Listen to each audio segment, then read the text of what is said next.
Muy buenos días, amados hermanos. Buenos días, Abran por favor sus Biblias en Eclesiastés capítulo 6. En esta mañana vamos a leer versículos 5, 6 y 7 y vamos a intentar resolver un poco, entender, descifrar un poco lo que el rey Salomón nos sigue diciendo sobre el tema general de Eclesiastés. Recordemos que Eclesiastés es una prédica, no es un libro cualquiera. Es una prédica, es un discurso público. Por eso al predicador o al rey Salomón se le llama en Eclesiastés el predicador, o el que da la disertación, o el discurso, o la oratoria. Y en ese discurso el rey Salomón se propuso, inspirado por el Espíritu Santo, hablar sobre todo lo que acontece debajo del sol. Y no va a dejar ningún tema suelto. Es una síntesis general de todo lo que pasa en la vida, todo lo que los seres humanos vivimos a lo largo del tiempo. No hace una distinción entre ricos y pobres o entre clases, sino que él generaliza diciendo todos los hombres bajo el sol viven en esta condición. Sí, hoy en día nos han hecho muchas categorías, ¿cierto? Que uno le cuentan algo y dice, pero esos son los ricos, no, pero esos son los pobres, no, pero esos son los europeos, no, esos son los latinos. El rey Salomón no va a hacer ninguna distinción, simplemente dice, todos los hombres bajo el sol viven en esta condición. Él hace una generalidad muy interesante y explica que toda la sociedad, toda la humanidad creada y que vive bajo el sol tiene realidades comunes. En el texto de hoy nos dice así: además no ha visto el sol ni lo ha conocido, más reposo tiene este que aquel, porque si aquel viviera 1000 años 2 veces sin gustar del bien, ¿no van todos al mismo lugar?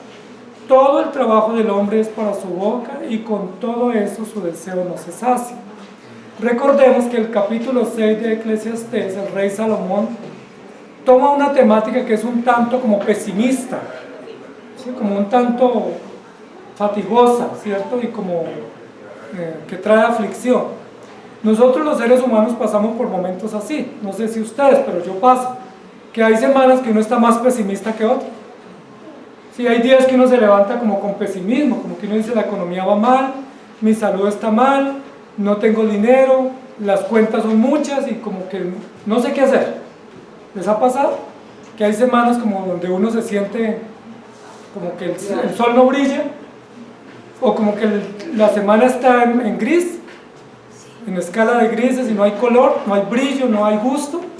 Eso nos pasa a todos los seres humanos que vivimos bajo el sol. Y el rey Salomón va a tomar un poco esa temática del pesimismo, no porque él esté pesimista, sino porque él va a decir que la vida del hombre sin Cristo bajo el sol es una vida pesimista. Es una vida donde él tiene unas ilusiones muy efímeras, a veces las consigue, a veces no, pero aún consiguiendo el logro de esos metas o esos propósitos, pues su vida no tiene sentido.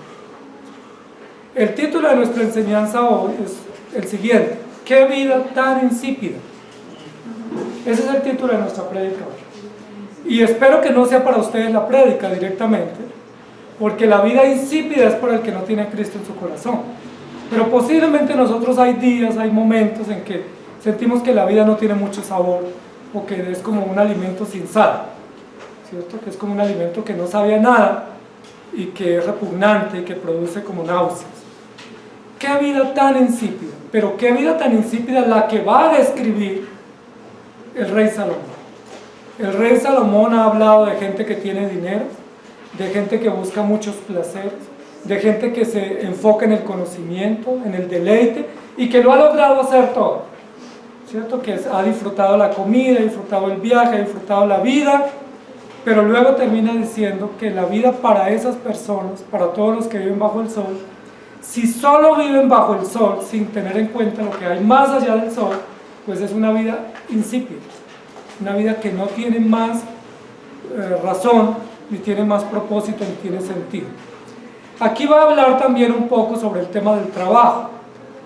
Recuerden que hemos dicho que el libro de Eclesiastés pudiera ser como una especie de manual del trabajo. No hay otro libro en la Biblia que hable más del trabajo que el libro de Eclesiastés. Algunos hablan que aquí está descrita toda una teología del trabajo, y pudiéramos estar de acuerdo con esa afirmación, que hay una teología del trabajo, que hay que trabajar, que hay que producir, que hay que ser diligentes, Y nosotros siempre abogamos por eso, porque la Biblia lo dice. La Biblia no dice que nos levantemos tarde, sino que nos levantemos temprano a trabajar. Recuerda, la Biblia no dice, quédate dormido hasta tarde y échate un descanso largo. ¿Sí? Eso en ninguna parte de la Biblia lo dice. Más bien dice, perezoso, ¿hasta cuándo? Has de dormir, levántate temprano y trabaja. ¿Sí? La Biblia lo dice. Es muy importante eso. Sin embargo, hay varias posturas. Unos que piensan que el trabajo es una maldición y que el trabajo es nefasto y que es pesado y que es mejor no trabajar y vivir sin hacer nada. Ese es un grupo de personas que piensan eso. ¿Sí? Que alguien nos tiene que dar sin trabajar y sin producir. Y hay otros que piensan que hay que consagrarse por entero al trabajo y que la vida consiste solamente en trabajar, y ese es otro extremo. Porque ese tipo de personas, aunque hacen bien trabajando y ganándose la vida con esfuerzo y con diligencia, se vuelven esclavos del trabajo. Y hacen del trabajo un ídolo, y hacen del dinero un ídolo, y terminamos errando. Incluso hay grupos religiosos que enfatizan excesivamente el trabajo más allá de la adoración a Dios. Y dicen que el trabajo es como casi un Dios que ha sido provisto para que nosotros traigamos bendición y prosperidad a la sociedad. Dentro de esos movimientos falsos están los mormones. Los mormones tienen una teología del trabajo, y esa teología es que hay que trabajar y trabajar, porque es a través del trabajo que somos santificados. ¿Estamos de acuerdo? ¿Dios nos santifica por el trabajo? No, Dios nos santifica por su palabra y por su espíritu. No es el trabajo el que nos santifica. Ellos dicen que es a través del trabajo que nosotros llegamos a Dios, porque llegamos a adorarlo y a conocerlo. Pero no es por el trabajo que conocemos a Dios, lo conocemos por la fe que Dios nos da a través del Evangelio. Entonces, noten que aunque podamos trabajar, podemos tener un concepto equivocado del trabajo y una doctrina falsa. Recuerden que hay un grupo, un sector de la Iglesia Católica Romana que se llama el Opus Dei. No sé si algunos lo han escuchado y lo conocen un poco.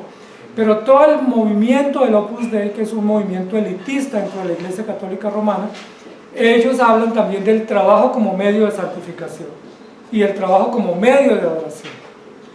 Entonces es interesante porque esa doctrina no es bíblica. El trabajo no me santifica a mí. El trabajo es un medio que Dios nos dio para el sustento, es un medio que nos dio útil y necesario para la vida y como parte de nuestra misión, pero nunca el trabajo santifica. El trabajo nunca nos hace mejores personas. Nos puede permitir ser diligentes, tener dinero y producir para una nación y para nuestro bien, pero nunca nos hace mejores. Es decir, no es mejor una persona que trabaja un mejor carácter que el que no trabaja, porque quien obra en el carácter es Dios a través de los medios de gracia. ¿Estamos de acuerdo? Entonces, pero sí es importante trabajar, y es importante la actitud que tenemos en el trabajo. Sí, yo puedo trabajar todos los días, pero hacerlo de mala gana, y puedo trabajar todos los días y hacerlo con alegría. Entonces la actitud que tenemos para el trabajo sí cuenta frente a Dios, y lo cuenta acá el rey Salomón. Aquí va a hablar de personas que tienen una vida insípida, una vida sin gusto, una vida sin sabor, y básicamente pudiéramos hablar de aquellos que trabajan simplemente porque les toca. Posiblemente esta tarde, hoy por la tarde, muchos estarán aburridos pensando en que tienen que ir a trabajar.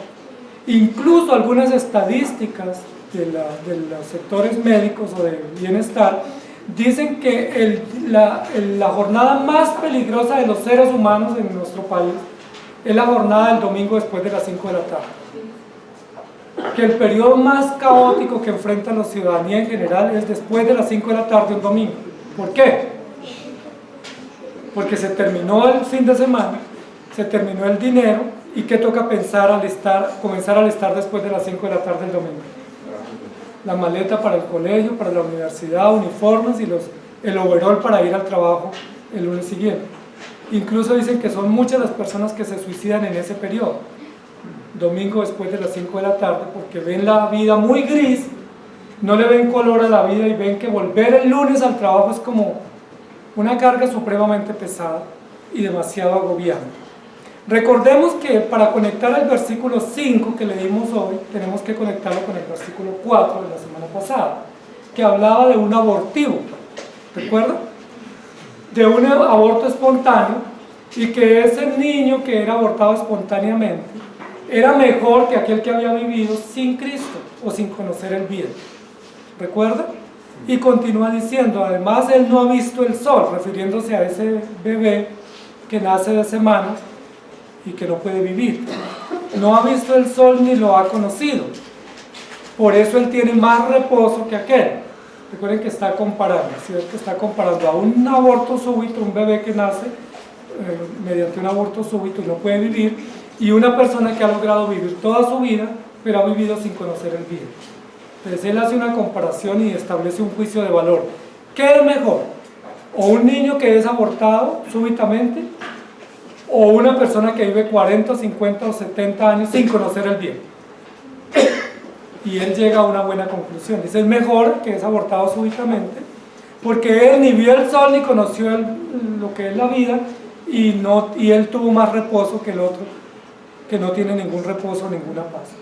Y continúa diciendo, recuerden que en la semana pasada hablamos de los códigos de honor de los hebreos, y uno de los códigos de honor de los hebreos era vivir largo sobre la tierra. Y entre más una persona vivía, era más honrada y más reconocida y más admirada, porque decían, debe ser que es muy buena persona porque vive mucho. Y recuerden que hay promesas en la Biblia para vivir largo. Recuerden que para vivir largo no hay que usar antiarrugas, ¿cierto? O unas burbujas donde nos metemos allí para que el tiempo no pase. Para vivir largo sobre la tierra dice, honra a tu padre y a tu madre y te va bien sobre la tierra. Honra a las autoridades y no morirás a la mitad de tus días, sino que vivirás larga vida sobre la tierra. Entonces ese era un código de honor, pero aquí el rey Salomón lo refuta. Es interesante, no es que el rey Salomón esté en contra de ese código de honor, de que es bueno vivir bastante, de tener larga vida, sino que aquí lo contradice diciendo, si el hombre viviere 1000 años 2 veces, ¿de qué le sirve si no conoció el bien? ¿Sí? ¿De qué sirve? Recuerden que lo que más vivió un hombre sobre la tierra, según el registro de la Escritura, fue 969 años. Matusalén ni siquiera llegó a los 1000, pero estuvo bien cerca, ¿cierto? Parece ser que a partir de la vida de Matusalén, que fue muy larga, en la antigüedad los patriarcas hablaban de llegar a 1000 años. ¿Sí? Como hoy en día que uno dice, uy, de pronto llego a los 80, o de pronto llego a los 90, o mi abuelita va a llegar a los 100. ¿Sí? Que vemos que hay casos excepcionales de personas que llegan pues a una larga vida. Entonces parece ser que en la antigüedad, como los patriarcas en promedio antes del diluvio vivieron 912 años, entonces como que esa era la expectativa límite, o sea, el que llegue a los 1000, o sea, qué bueno, tiene mucha honra o mucho reconocimiento, porque aquí en el texto pasado decía el rey Salomón que de qué servía que el hombre viviera 1000 años. Es decir, ¿de qué sirve que el hombre cumpla la meta si vivió para sí mismo? Y luego aquí dice, porque si aquel viviera 1000 años 2 veces, es decir, 2000 años, es decir, él hace una exageración, ¿sí? Hace un comparativo pues superlativo, exagerando, pues si nadie ha llegado a vivir 1000 años, menos va a vivir 2000. Mis hijos a veces me dicen, ¿qué tal que tú llegues a los 200? Pues, no voy a llegar, ¿sí? Nunca, no porque no quisiera, sino porque hay unos límites naturales que ya Dios ha establecido y no podemos sobrepasarlos, porque ya sería pues ir contra la norma, contra el límite natural de vida que Dios nos ha establecido, que para esta época es 70 y los más robustos 80 en promedio. Entonces dice, ¿qué pasaría si una persona viviera 2000 años? Está elaborando un lenguaje hipotético el rey Salomón. Ahora, cuando una persona usa un lenguaje hipotético no está hablando mentira, es un recurso literario, es un recurso lingüístico legítimo que se puede usar para presentar una verdad, ¿cierto? Como cuando uno dice, si yo tuviera plata, si yo tuviera salud, si yo pudiera viajar, está uno elaborando un argumento hipotético. ¿Recuerdan que así lo hizo Noemí cuando Ruth le dijo que la iba a seguir? Le dijo, estoy vieja y si consiguiera marido esta noche, y si esta noche quedara en embarazo, y si ese niño naciera, usted lo esperaría hasta que estuviera grande para casarse. Ella no estaba diciendo que estaba buscando esposo, ni que tenía novio. No, ella lo que estaba era elaborando un lenguaje hipotético, un argumento hipotético para desanimar a Ruth de que la siguiera. Recuerdan que Pablo también lo hizo cuando dijo: si yo hablase lenguas, si yo diese todo lo que tengo para los pobres, si yo entregase mi cuerpo para ser quemado. Pablo no estaba diciendo que eso era lo que él iba a hacer. Era un lenguaje hipotético para dar a entender que era imposible lo que él iba a continuar diciendo en adelante. Y aquí el rey Salomón lo hace. Porque si aquel viviera 1000 años 2 veces, es decir, es imposible que una persona viva 1000 años, ahora mucho menos 2000, pero supongamos que sí. ¿Sí? ¿De qué le sirvió sobrepasar el límite natural que antiguamente se pensaba que podía ser 1000? ¿De qué le sirvió duplicar ese límite si él vivió sin Dios? Y ahí es donde está el énfasis de lo que nos quiere decir el rey Salomón. ¿De qué sirvió? Seguiría siendo una vida supremamente insípida, porque miren lo que termina diciendo el versículo 6. ¿Qué saca si una persona vive 2000 años, pero no gusta el bien, no saborea el bien, no se deleita en el bien? ¿Cuál es el énfasis que está haciendo el rey Salomón? ¿Que vivamos mucho o que saboreemos el bien? Aquí Salomón no está diciendo esfuércense por vivir mucho, si pónganse metas de superar más límite de edad para que ustedes lo logren. No, eso no es lo que está diciendo Salomón. Aquí Salomón no está abogando por la eterna juventud. Aquí Salomón no está diciendo: mira, hay que evitar envejecer y hay que a toda costa vivir más. Recuerden que la sociedad generalmente aboga por eso, y por eso todos los sistemas de salud se hacen para alargar los promedios de vida. Y recuerden que en la última década en nuestro país se ha mejorado la expectativa de vida. Hace algunos años en Colombia la expectativa de vida era 55-60 y ha ido aumentando. Ahorita estamos en 70, 68, 70, y por eso los niveles de edades de pensión han subido, porque las expectativas de vida han aumentado.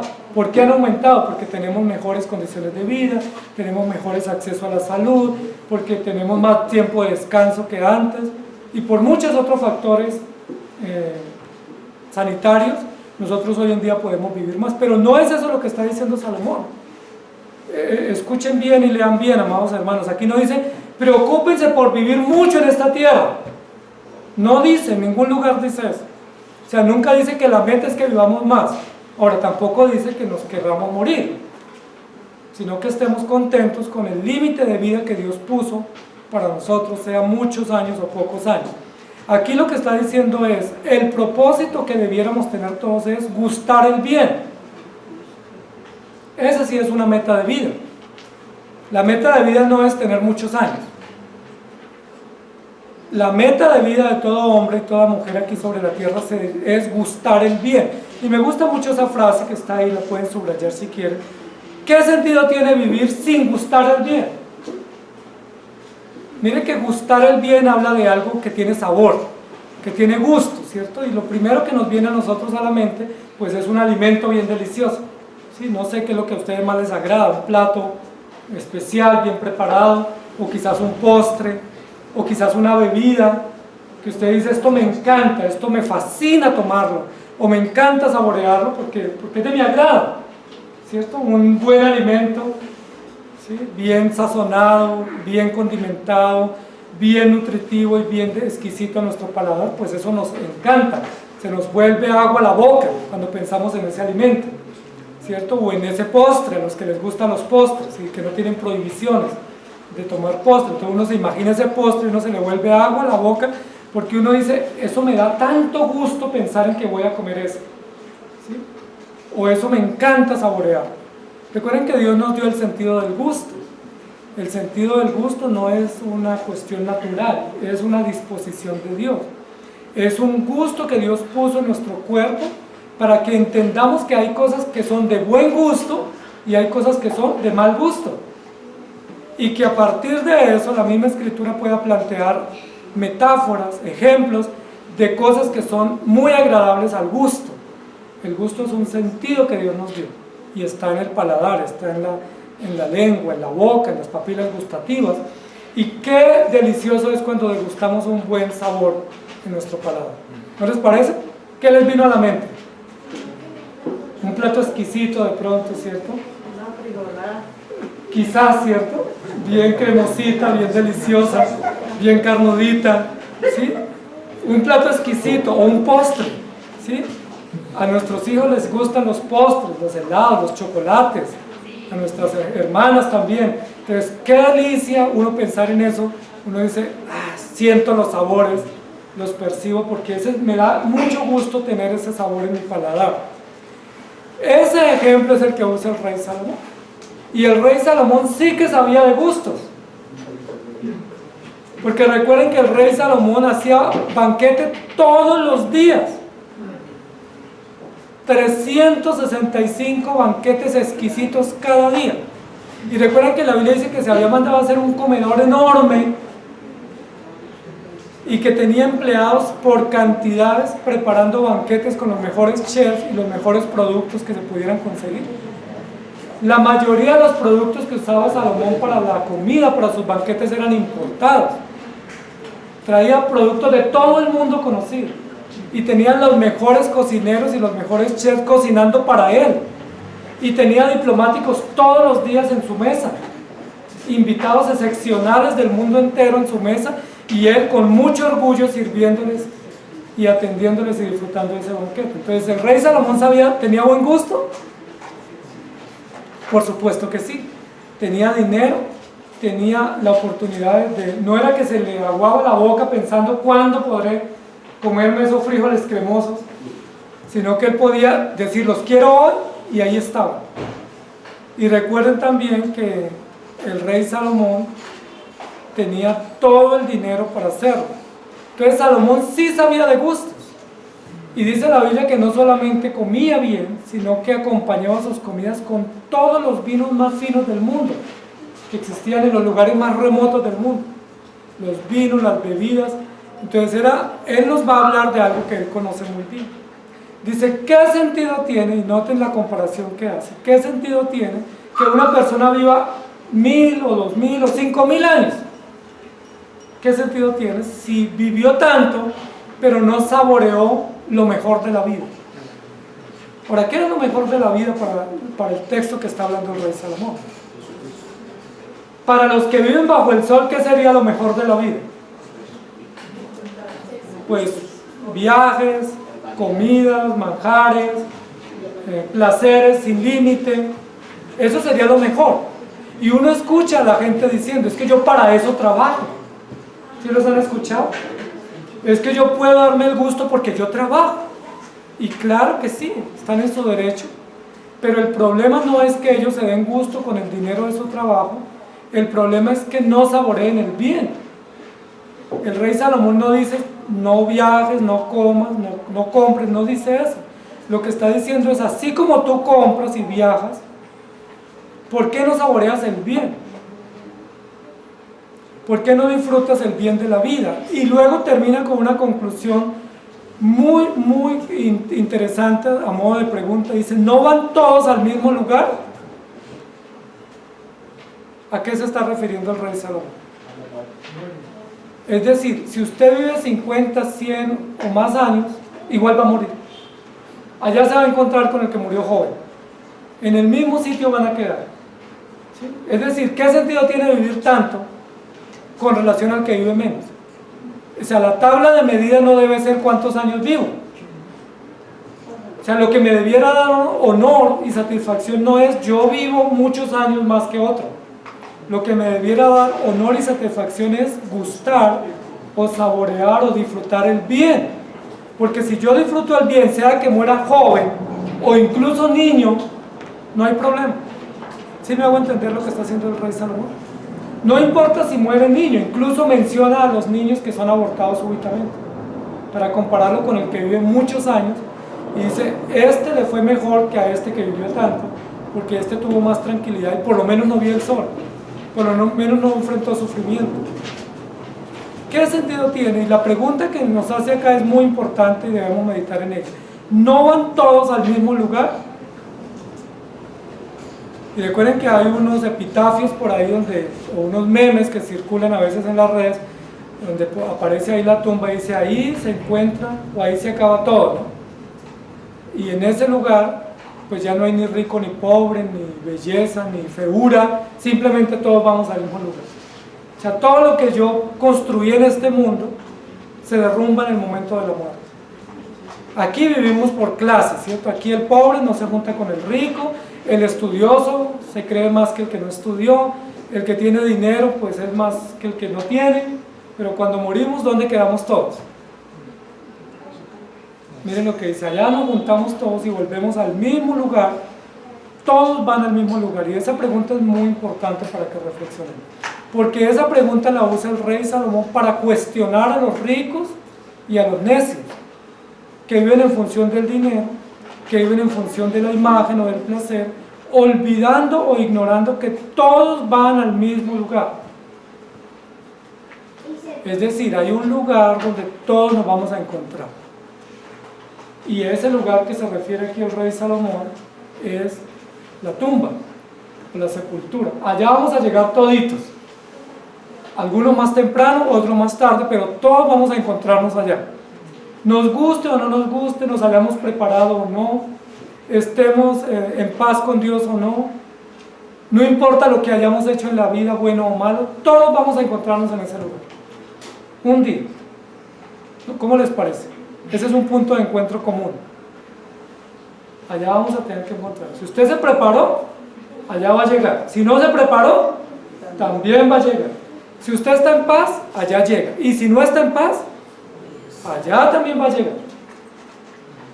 Es importante lo que dice el rey Salomón, porque recuerden que nos está diciendo que todo lo que sucede bajo el sol es común a la humanidad.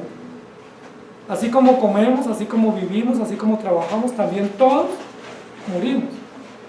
Y recuerden que el rey Salomón está hablando de dos cosas que infaltablemente nos van a suceder a todos los seres humanos. ¿Recuerdan cuáles son? La muerte y el juicio. Muy bien, querido Sean, está juiciosísimo. Super pilo. Dos cosas, el rey Salomón dice, hay muchas cosas que no le pasan a todos, pero hay dos cosas que nos van a pasar absolutamente a todos. Primero, todos vamos a morir, y segundo, todos vamos a enfrentar el juicio de Dios. Y por eso él habla de gustar el bien, porque todos vamos a morir. Y luego termina diciendo en el versículo, todo el trabajo del hombre es para su boca. Y esa es una frase única en la Escritura, única del rey Salomón en Eclesiastés. Todo el trabajo del hombre es para su boca. ¿Qué es lo que está diciendo? Es decir, que el hombre sí trabaja, que el hombre se esfuerza, que nosotros somos diligentes en muchas cosas, pero que todo lo que hacemos e invertimos o producimos, lo gastamos o lo malgastamos en función de nuestra boca.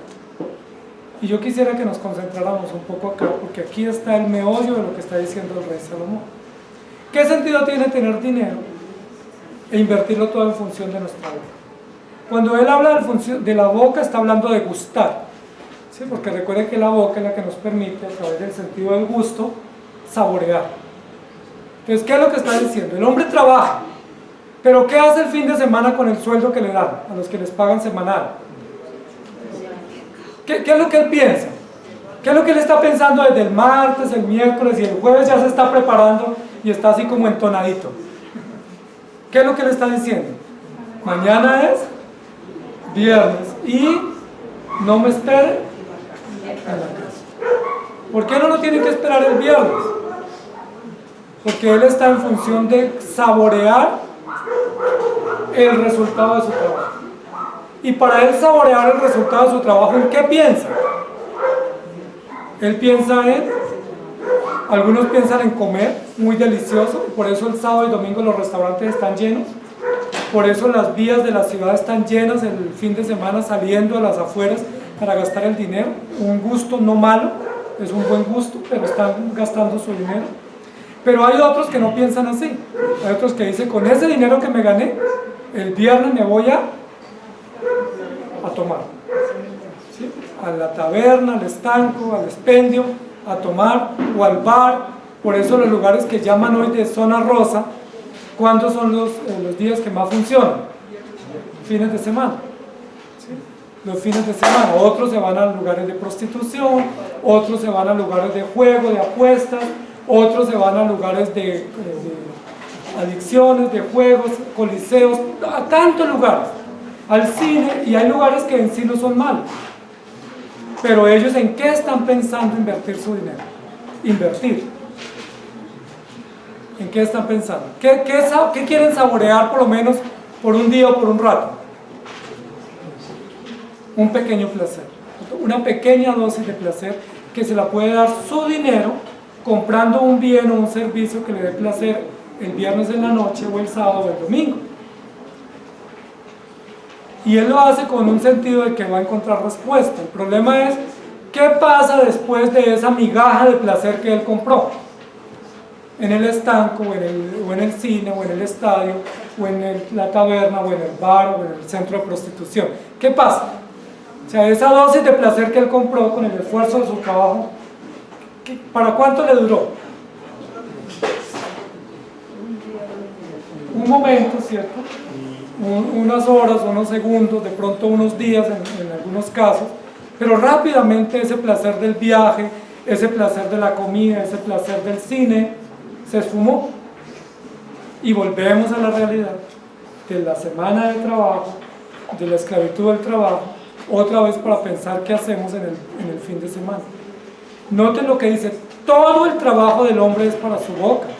Y aquí no está exagerando el rey Salomón. En la primera cláusula exageró, sí, usó una hipérbole, pero aquí no está exagerando, aquí está diciendo, dando una síntesis de la investigación de él. La síntesis de la investigación es todo lo que el hombre trabaja, no el 50%, no el 90%, el 100% de lo que el hombre trabaja sobre la tierra es para su boca. Miren que esa es una conclusión muy generalizada y muy objetiva de lo que Salomón descubre en su investigación. Si el hombre se gana 100%, el 100% de lo que se gana con el esfuerzo de su trabajo lo malgasta para su boca. Es decir, lo malgasta queriendo saborear cosas que a él le parece que son necesarias y que son buenas para intentar darle placer a su vida y darle gusto. Y Salomón no estaba equivocado, porque es lo mismo que nosotros vemos hoy en día. Nosotros hemos experimentado eso. ¿Qué hace un joven con todo el dinero que se gana? ¿En qué piensa? ¿Cómo lo piensa invertir? Algunos lo invierten, otros lo malgastan. Sí, de pronto dice, voy a comprar, voy a ahorrar, voy a tener ropa, tenis, voy a comprarme una maleta, un computador, voy a malgastar en esto. Hay cosas que no lo hace mal, hay cosas que lo hace mal, pero lo que está diciendo aquí el rey Salomón es todo el fruto de su trabajo, en qué lo invirtió o lo malgastó. En su boca. Es decir, queriendo saborear, ¿sí? Queriendo tener un gustico, queriendo satisfacer un antojo. ¿De qué? Un antojo de su placer para sí mismo. ¿Qué es lo que está denunciando aquí el rey Salomón? El hombre nunca piensa, nunca considera que dentro de todo el resultado de su trabajo y de su vida, él debe invertir en otros aspectos que no son propiamente su propio placer. O él no puede pensar que él necesita algo más para su vida que no es su propio cuerpo, o sus propias necesidades básicas o elementales. Y entonces el hombre no, lo que está denunciando aquí el rey Salomón es no piensa en Dios. Y si no piensa en Dios, ¿cómo es la vida del hombre? Insípida. Aunque todo lo gaste en su placer y en saborear placer, es insípida. Hay hombres que dicen, mire, yo he tomado todos los vinos y todas las bebidas y cada fin de semana me embriago, pero sigo con un gran vacío en mi corazón. Hay personas que dicen, mire, yo he viajado, compro lo que quiero, tengo dinero, puedo darme gustos, pero yo sigo con un sinsabor en mi vida que no lo puedo llenar. Esta semana un joven me decía, es que algo me falta. Sí, yo siento que algo me falta, tengo esto, tengo aquello, he tenido, he disfrutado, pero siento que algo me falta y no sé qué es esa cosa que me falta. Y yo le decía, no te falta algo, te falta todo. No es que te falta una pequeña ficha en tu ajedrez. No es que te falta una pequeña pieza en tu vida, te falta todo. Y mientras tú no tengas el todo, seguirás así, miserable, vacío. Y yo le decía, y seguirás tú usando a Dios como si fuera un bombero que te apaga los incendios. Es decir, seguirás tú cada vez que tengo una emergencia, ¿qué hago? Pues voy a la iglesia, o voy a la misa, o voy al culto y pido ayuda, pero apenas se me soluciona el problema, me olvido de Dios 5 años, 2 años, y luego cuando tengo la crisis, la emergencia, otra vez vuelvo a Dios. El Dios bombero, ¿cierto? El Dios que me apaga el incendio, pero no el Dios que me satisface, me llena y para el cual vivo. Lo que yo le decía era, si usted sigue gustando todas esas dosis, te van a dar placer, porque están diseñadas para dar placer. Dios nos diseñó para que sintamos placer. Todos sentimos placer con una buena comida, sentimos placer con un buen viaje, sentimos placer con una buena visita, sentimos placer yendo al cine, practicando un deporte. Dios nos diseñó para sentir placer. Y toda área de nuestra vida nos produce placer, y no es malo el placer. El problema es cuando ese placer es sin Dios y contra Dios. Ese es el problema. Sentir placer es delicioso. ¿Sí? En un juego, en un deporte, en una actividad, en una relación, el placer es parte del diseño de Dios para nosotros. No es diabólico el placer. El placer es bueno siempre y cuando esté dirigido de acuerdo a los principios que Dios establece. Todo el trabajo del hombre es para su boca. ¿Eso qué significa? El hombre solo piensa en esta vida. El hombre solo piensa en saborear lo que a él le parece que está bien. El hombre tiene el gobierno y el timón de su vida y dice, esto que voy a hacer, lo haré así porque así me va bien. Y cuando no le funciona, entonces dice, bueno, me equivoqué, pero lo voy a hacer de otra manera. Pero esa otra manera también es equivocada. Y recuerden que hay un principio en la investigación que se llama acierto y error. Así vive el hombre sin Cristo. Así vive, acierto y error. Ensayo esto y si no funciona, pues me equivoqué, retomo mi vida y luego ensayo otra manera, otro método. Pero no es el diseño de Dios para nosotros. Dios no nos diseñó para usar ese método de acierto y error. Dios nos diseñó para que vivamos en felicidad y en prosperidad y para que nos vaya bien todos los días de nuestra vida. La pregunta es, ¿cómo te va a ir bien a ti si estás en contra de Dios? ¿O cómo te va a ir a ti bien si estás sin Dios? ¿Cómo te va a ir bien si todo lo que tú trabajas lo malgastas para tu propio placer? Aunque sea el placer de tener una casa, o tener un carro, o tener una profesión, que son placeres sanos, pero que también sin Dios terminan siendo ídolos y esclavitudes para nosotros.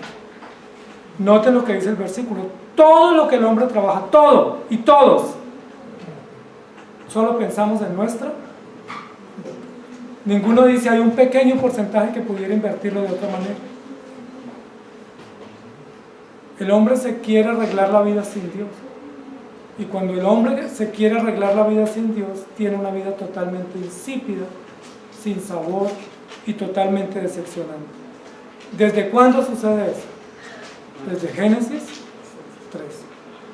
Desde Génesis 3, porque Dios le dijo al hombre y a la mujer, no coman de ese fruto porque el día que coman morirán.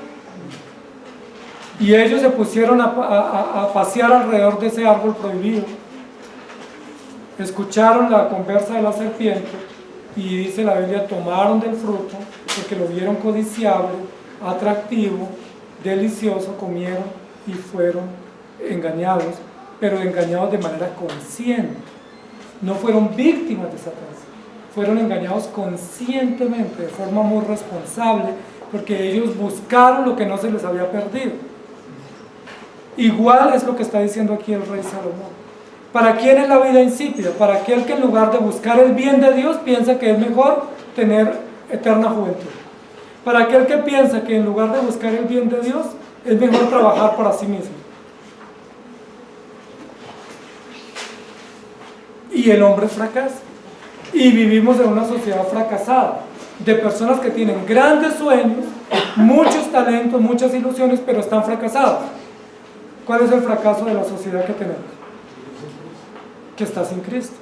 Y yo les digo a ustedes, en estas jornadas electorales, todos los candidatos nos proponen solucionarnos la vida. ¿Sí? A partir del 7 de agosto próximo, no va a haber pobreza, ni va a haber necesidad, ni va a haber corrupción en este país. Maravilloso. ¿Sí? Todo se soluciona. No va a haber nada de lo que hoy en día sufrimos. ¿Será posible eso? No. Porque la única respuesta, la única solución para que todo eso se pueda mitigar es tener a Cristo, es decir, saborear el bien. Y cuando habla aquí de saborear el bien, no es saborear el bien una vez al mes, o saborear el bien de Dios solamente cuando tengo emergencia, sino todos los días de mi vida. ¿Recuerda lo que dice el Salmo? El Salmo 23. En la casa de Jehová moraré todos los días de mi vida.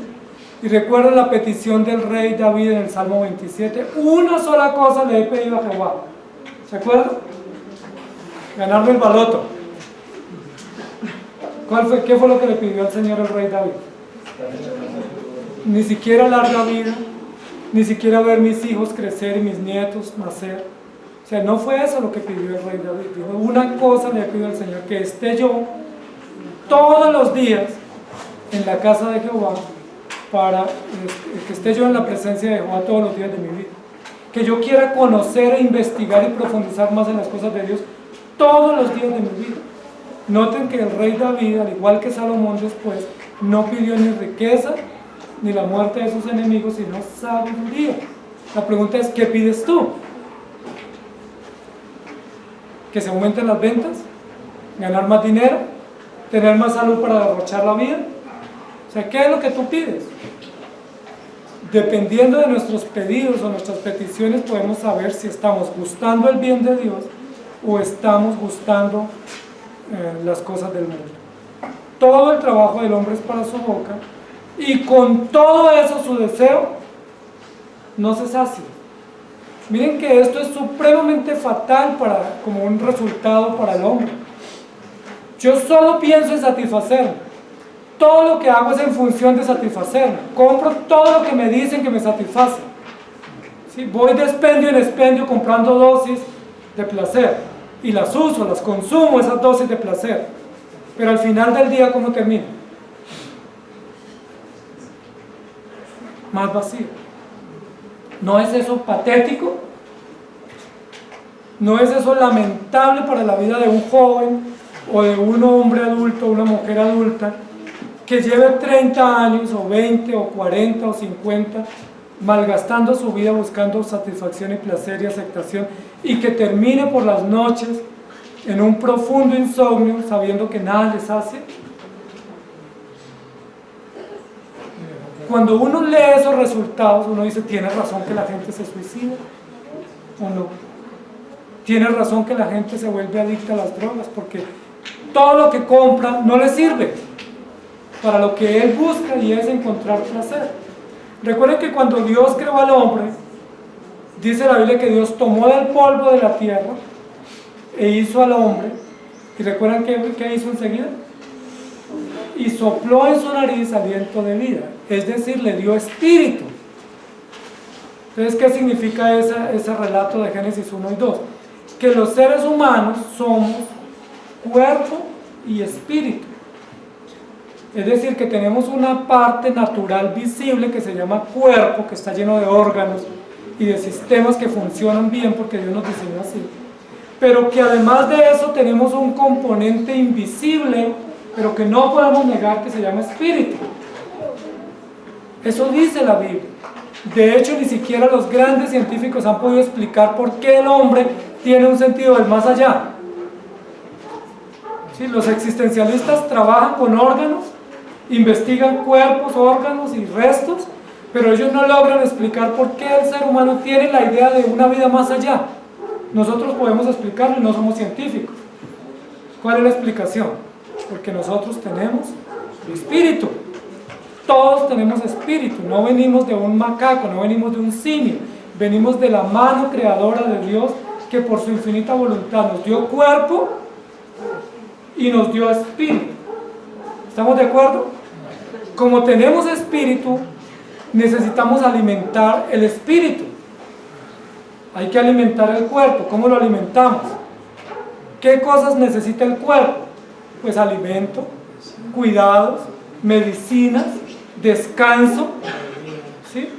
Hay muchas necesidades que tiene el cuerpo y que son necesarias y que la Biblia nos ordena cuidar el cuerpo. Por eso, si usted está enfermo, hay que ir al médico. Si usted está cansado, tiene que descansar. Si el médico le recomendó medicamentos, tómeselos, porque hay que cuidar el cuerpo. Y por eso nosotros no proponemos ayunos, y menos de 21 o 40 días. Yo ayuno mientras está el almuerzo, y ese es el ayuno recomendado. Hay que comer porque Dios nos ordena cuidar nuestro cuerpo, pero no somos solo cuerpo. ¿Qué más somos? Somos espíritu, somos alma viviente. ¿Qué necesita el espíritu? Alimento también, cuidado también, atención también, porque no somos solo cuerpo. Si solo fuéramos cuerpo, pues comamos y bebamos, ¿cierto? Si solo fuéramos cuerpo, Salomón estaría equivocado, porque Salomón estaría llegando a unas conclusiones erradas en su investigación. Pero Salomón no está equivocado, porque Salomón está viendo el conjunto del hombre creado a su imagen y semejanza. Y lo que dice el rey Salomón es absurdo, que si usted es cuerpo y espíritu, todo lo que usted trabaje sea para alimentar el cuerpo. ¿No es absurdo eso? Si usted tiene 2 hijos en su casa y solo trabaja para darle comida a uno, ¿cómo se llama lo otro? ¿Cómo se llama eso? Pues injusticia. Porque usted tiene 2 hijos, tiene que producir para los 2, trabajar para los 2 y cuidarlos a los 2. Pero si usted tiene 2 hijos y solo alimenta a uno y el otro lo pone a aguantar hambre, pues eso es una injusticia.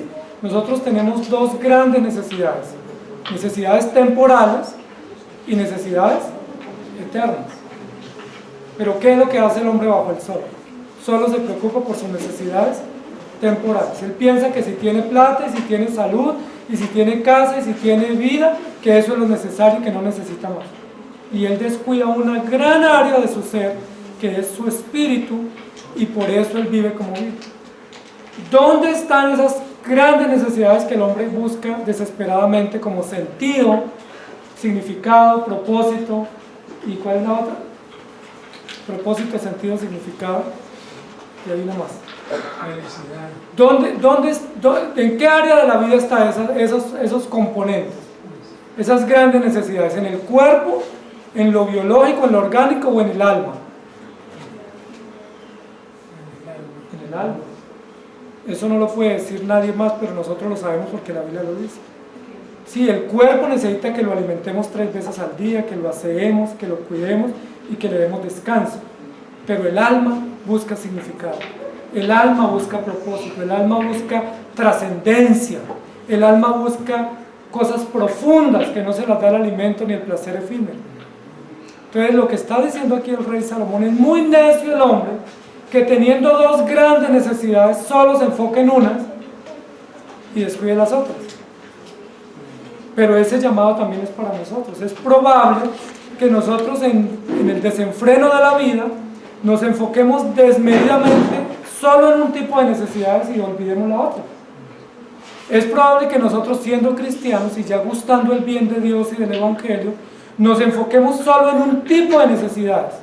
¿Y cuáles son las que normalmente nos enfocamos más rápido? Las temporales.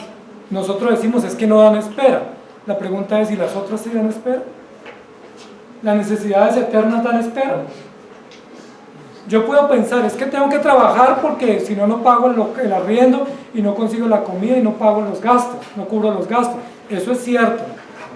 ¿Y Dios que espere? ¿Sí? Mi alma que espere. La pregunta es: ¿y quién me dijo que el alma podía esperar? ¿Quién dijo que el alma podía esperar para que le cubra sus necesidades? ¿Se acuerdan que así le pasó al rico?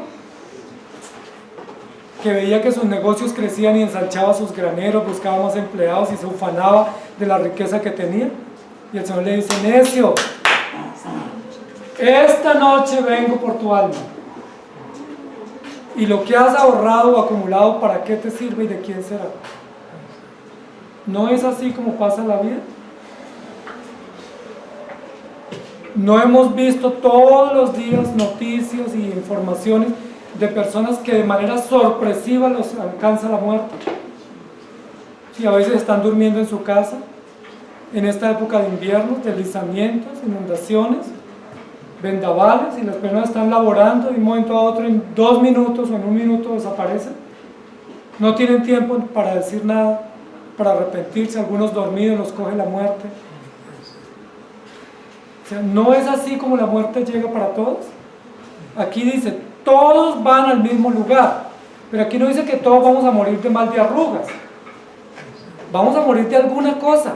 Puede ser un accidente, puede ser una muerte trágica, puede ser una enfermedad. Yo no sé cómo voy a morir, ni sé cómo ustedes van a morir, pero lo que sí sé es que todos vamos a morir. ¿Cuándo? Tampoco sabemos. Puede ser en nuestra propia lucha. Algunos han muerto en su propia cama, otros han muerto en su carro transportándose, otros han muerto en un viaje, otros mueren en el trabajo, otros mueren de maneras crueles. O sea, ¿cómo vamos a morir? No sabemos. ¿Qué sí sabemos? Que todos vamos a morir y allá nos vamos a encontrar. Entonces, si yo no sé cómo voy a morir, pero sé que la muerte es inminente, ¿por qué enfoco todos mis esfuerzos en las necesidades temporales y no alimento mi alma?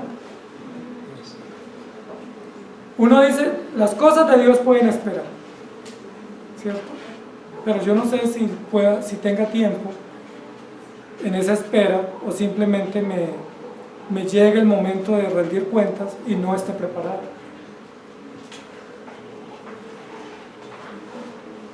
Son muchas las personas que mueren de manera súbita, inesperada, y uno queda con los lamentos y las culpas, pero ya no hay nada que hacer. Amados hermanos, sabiendo eso, sabiendo que tenemos cuerpo y alma, que tenemos 2 tipos de necesidades, sabiendo que todos vamos a morir y no sabemos cuándo ni cómo, la pregunta es, ¿no es más sensato que nos dediquemos a cuidar también nuestra alma, así como cuidamos nuestro cuerpo? ¿No es mucho más sabio, más inteligente, más loable, que parte de todo ese gran esfuerzo que invertimos en nuestro cuerpo, lo dediquemos también para cuidar nuestra alma, para embellecer nuestra alma, para degustar del bien de Dios, para encontrar sentido, significado, propósito a nuestra existencia? Porque si seguimos en función de la boca, como dice aquí el capítulo, pues nada de eso nos va a saciar. Y cuando el Señor nos diga, hoy vengo por ti, si es que nos advirtiera 24 horas antes, pues nos enloqueceríamos desesperados porque no estamos preparados para ese momento final. Y esto que estamos diciendo no es un medio para infundir miedo, porque algunos dicen que la muerte la han usado las iglesias para infundir miedo. No, es que la iglesia no se inventó la muerte. La iglesia lo que hace es predicar lo que la Biblia dice, lo que el sentido común nos dice. Todos vamos a morir. No me meta miedo. Yo le decía esta semana a un hermano, es que yo todos los días me despido en mi casa. Le decía, no, pastor, no es para tanto. Es que yo no sé si me levanto el otro día con vida. Nosotros en la casa siempre nos despedimos, que Dios te bendiga, que Dios te guarde, y si mañana nos vemos, pues que así sea, y si no, que Dios te lleve con bien. Pero no es porque le tengamos un pánico a la muerte ni estemos con paranoia, sino simplemente porque es una realidad. Es una realidad. Es una realidad que nosotros hoy estamos vivos, pero no sabemos al momento siguiente si estaremos o no. Y lo que nos sirve de esa realidad es para meditar, estoy cuidando mi alma, estoy embelleciendo mi alma. El cuerpo está hermoso, ¿cierto? Lo llevamos al médico, lo cuidamos, lo aseamos, algunos van al gimnasio para estar en forma, toman buenas dietas, todos cuidamos nuestro cuerpo, ¿cierto? Lo embellecemos para que esté bien, atractivo y saludable, y eso está bien. La pregunta es, así como cuidamos nuestro cuerpo, ¿también cuidamos nuestra alma? ¿Tiene su alma hermosa? Acicalada, bien embellecida, limpia, cuidada, le dedica tiempo a su alma todos los días, le dedica un buen tiempo todas las semanas a embellecer y a cuidar y a santificar y a purificar su alma, o simplemente comamos y bebamos. ¿Qué dice el rey Salomón? Si solo se dedica a lo pasajero, eso es vanidad. Y si eso es vanidad, aunque el mundo diga que es bueno, pues realmente no tiene ningún sentido a largo plazo.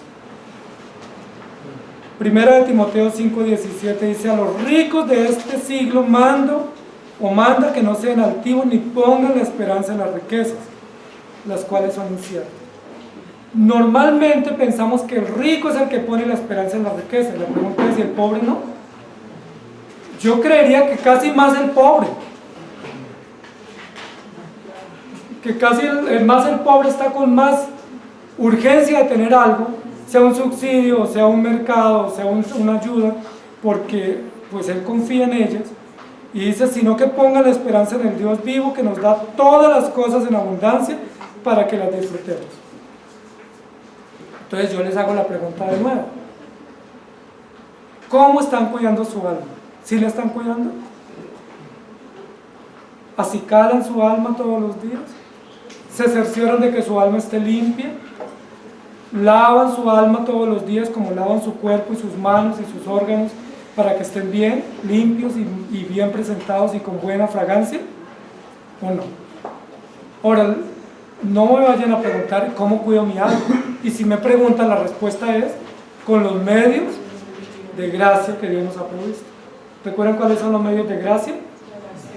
Esos medios de gracia son los elementos que Dios dispuso para que cuidemos nuestra alma: la oración diaria, la lectura bíblica, la iglesia para congregarnos todo el tiempo y los sacramentos, la comunión cristiana, no dejando de congregarnos, no dejando de leer la Biblia, no dejando de orar, no dejando de perdonarnos unos a otros y estar en paz, porque así se alimenta nuestro espíritu.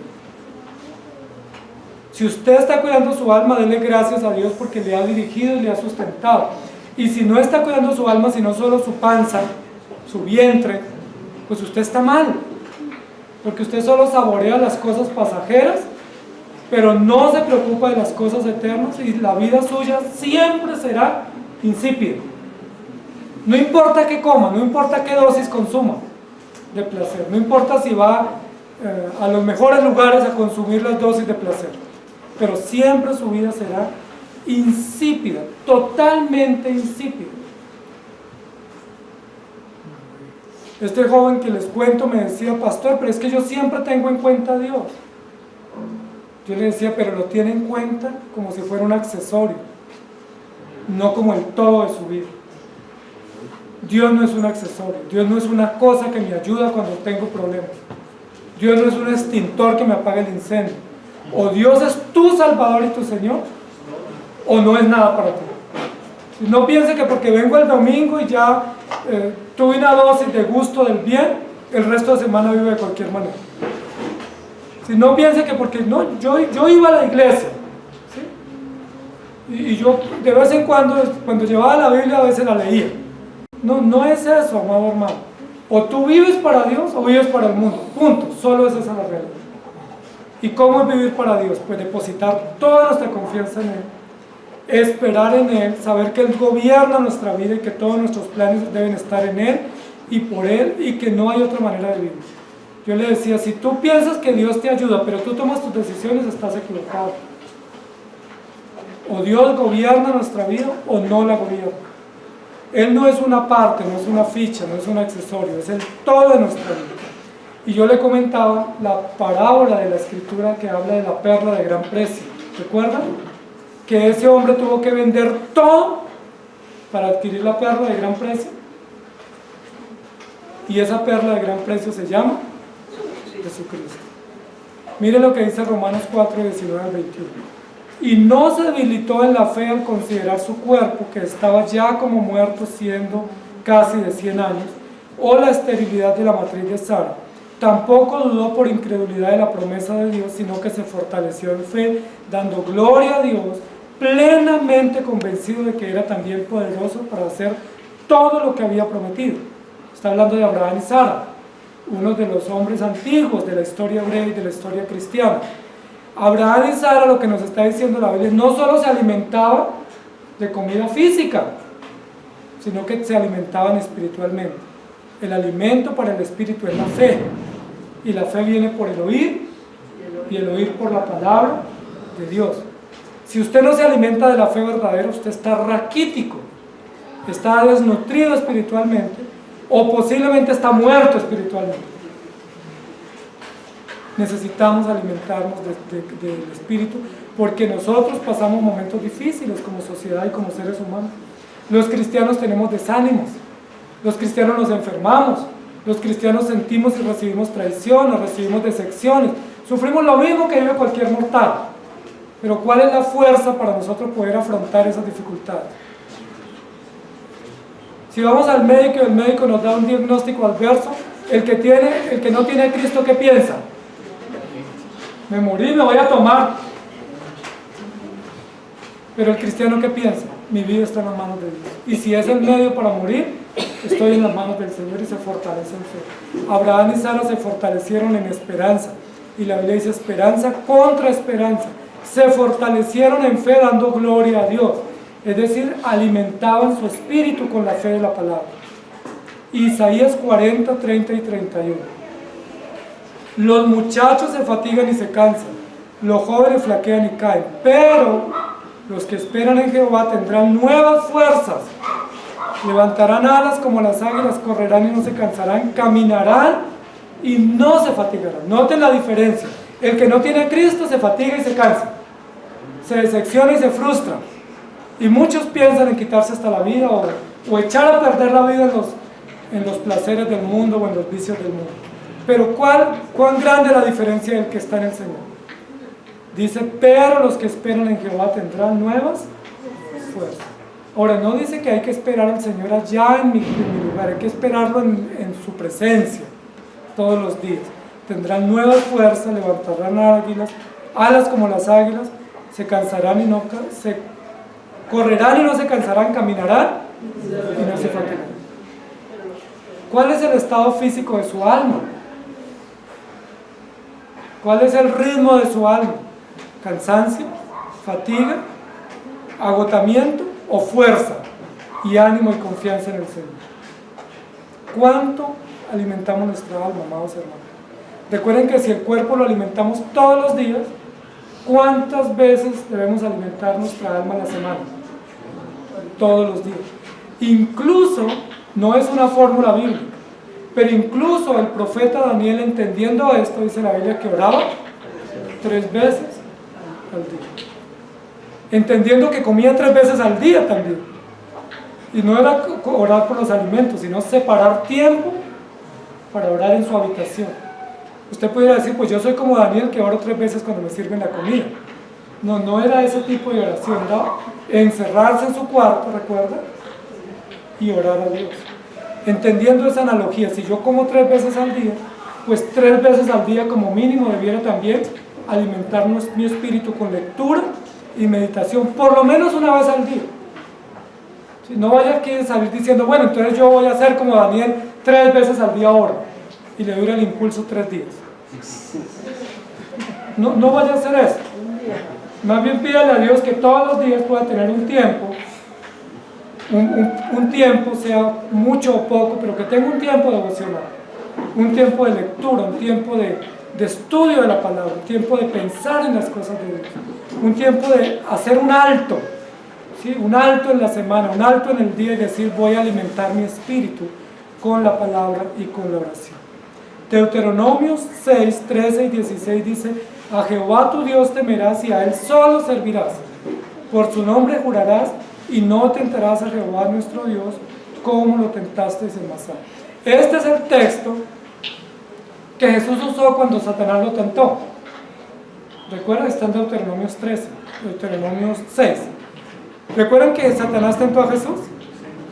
Y le puso 3 tentaciones. ¿Y recuerdan cómo Jesús venció la tentación? Usando la escritura. Satanás en cada una de las tentaciones que están en Mateo 4 le dijo, escrito está. Por eso nosotros memorizamos textos. Esa es una razón, y eso lo aprendí desde niño. Hay que memorizar textos de la Biblia, porque cuando uno va en el avión, ¿sí? Y no tiene la Biblia a mano, o no hay señal de internet para leer la Biblia en el equipo, ¿qué puede venir a mi mente? Los textos que he memorizado. Cuando uno está en el trabajo y no tiene acceso a estar leyendo la escritura o en el transporte, ¿qué lo debe alimentar para nutrir el espíritu? lo que hemos memorizado, lo que hemos aprendido, lo que hemos escuchado. Amados hermanos, hay que alimentar el espíritu, porque todos vamos al mismo lugar. ¿Cuál es la diferencia? La diferencia no fue ni lo que comimos, ni lo que hicimos acá, en las diligencias naturales, sino cómo está nuestro espíritu frente a Dios. Si estamos con Dios, cuando muramos tenemos esperanza. Si estamos sin Dios, al morir no hay nada sino condenación eterna. Al Señor tu Dios adorarás y a Él solo servirás. La pregunta es, cuando tú tienes tentaciones, ¿qué haces? ¿Recuerdan qué dice Jesús? Citó la Escritura.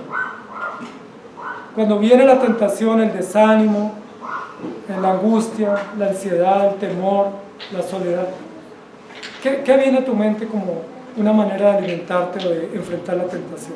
Jesús nos dio un gran ejemplo. Escrito está. Y Hechos 7:45 dice: el cual, recibido a su vez por nuestros padres, lo introdujeron con Josué al tomar posesión de la tierra de los gentiles, a los cuales Dios arrojó de la presencia de nuestros padres hasta los días de David. Amados hermanos, hay que alimentar el cuerpo y cuidarlo bien. Nosotros no somos de los que maltratamos el cuerpo. El cuerpo es un regalo que Dios nos dio. Hay que comer bien, hay que descansar bien, hay que vestir bien el cuerpo, hay que cuidarlo médicamente, hay que atender al cuerpo porque tiene necesidades que no dan espera. Hay necesidades esenciales y hay que cuidarlas y no hay que postergarlas.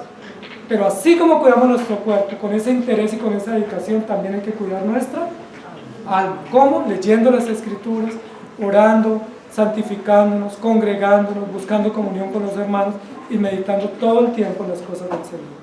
Si lo estamos haciendo, gracias a Dios y que Él nos ayude. Y si no lo estamos haciendo, hay que tomar conciencia y hay que pedir al Señor que nos ayude. Oremos. Señor, cuando leemos tu palabra y vemos estos ejemplos que tu palabra misma nos da, nos damos cuenta que la vida del necio, la vida del impío, la vida del incrédulo es insípida, por no decir miserable, vacía y sin sentido. Es una vida donde ellos realmente viven por vivir, porque no tienen el motor, no tienen la razón que das tú en el corazón del creyente.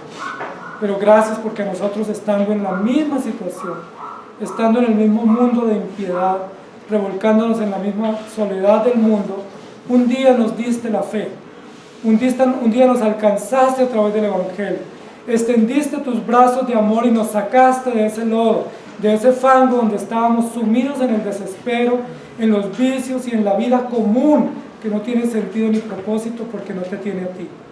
Gracias porque un día nos diste la esperanza, nos sacaste de la idolatría, nos sacaste de la ignorancia, nos sacaste del muladar y nos lavaste, nos limpiaste, nos pusiste bien atractivos y nos diste la fe para creer en ti. Muchas gracias, porque hoy ya no vivimos como vive el mundo, hoy tenemos esperanza, hoy tenemos la fe. Esa es una prueba del estar aquí, de que estamos alimentando nuestro espíritu, de que estamos junto a tu presencia, arrodillándonos ante ti, inclinando nuestro rostro ante ti, diciéndonos: Señor, ayúdanos, te necesitamos. El alimento quita nuestra alma, nuestra hambre física, pero tu palabra nos sustenta espiritualmente, nos da satisfacción, nos da placer, nos da razón para vivir. Ayúdanos, Señor, para que todos los que estamos aquí nos alimentemos espiritualmente con tu palabra. Y si alguien todavía no lo hace o no lo ha entendido, quieras tú darle la fe y transformar su corazón, transformar su conciencia, para que estas personas que no lo han entendido entiendan hoy que ellos van a tener que morir y que ellos tendrán que enfrentarse al juicio. Y si no alimentan su espíritu con tu palabra y con la fe verdadera, ellos irán a condenación eterna. Que no solamente se enfoquen en las cosas pasajeras y efímeras y en los placeres temporales, que no solamente se dediquen a las cosas del día a día, sino que dediquen también tiempo y dinero e inversión de su vida y de sus fuerzas para consagrarse a ti, para dedicarse a ti, porque no hay nada mejor que servirte a ti y no hay nada mejor que vivir a tus pies y que estar preparados para el momento en el cual tú vengas por nosotros o nos llames a tu presencia. Ayúdanos, Señor, te lo suplicamos en el nombre de Jesús. Danos gusto, Señor, dale el gusto a nuestra vida con tu palabra para que nuestra vida tenga gusto, tenga placer, tenga satisfacción y valga la pena realmente cada día de vida. Te lo suplicamos en Cristo Jesús. Amén. Que el Señor les bendiga, amados hermanos.